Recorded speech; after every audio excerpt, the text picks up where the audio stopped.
Well, welcome to Fox 45 Good Day Baltimore. We continue this breaking news we've been following for just about an hour now. Baltimore City Mayor Catherine Pugh announcing Police Commissioner Kevin Davis will be replaced, and this is effective immediately. That's right. We have Amber Miller, who's going to be discussing this too, as this information continues to pour in. We're going to get a lot more information about who is temporarily replacing Commissioner Davis. And Amber's actually live outside the room where this news conference at 9:30 is set to begin. Amber.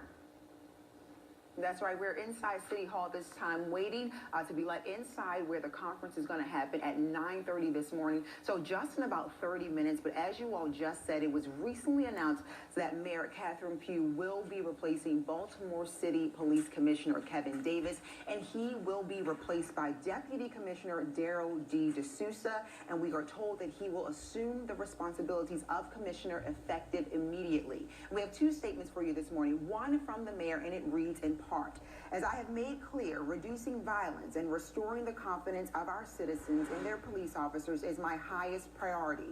The fact is we are not achieving the pace of progress that our residents have every right to expect in the weeks since we ended what was nearly a record year for homicides in the city of Baltimore. As such, I have concluded that a change in leadership is needed at police headquarters. I firmly believe that Commissioner-designate Desousa has the ideas, approach, and demonstrated track record that will enable him to lead an accelerated effort to get criminals off our streets, reduce violence, and restore safety and peace of mind throughout our neighborhoods. And in response to that, in response to him being named commissioner effective immediately, Deputy Commissioner Desousa has this to say: I am deeply honored by the mayor's confidence in me at this critical time in the life of our city.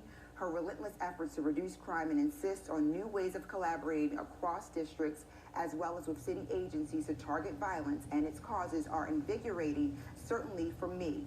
Baltimore has long been my home, and I've spent my career on the streets and in its neighborhoods to address problems and bring about solutions that are meaningful for the people we serve.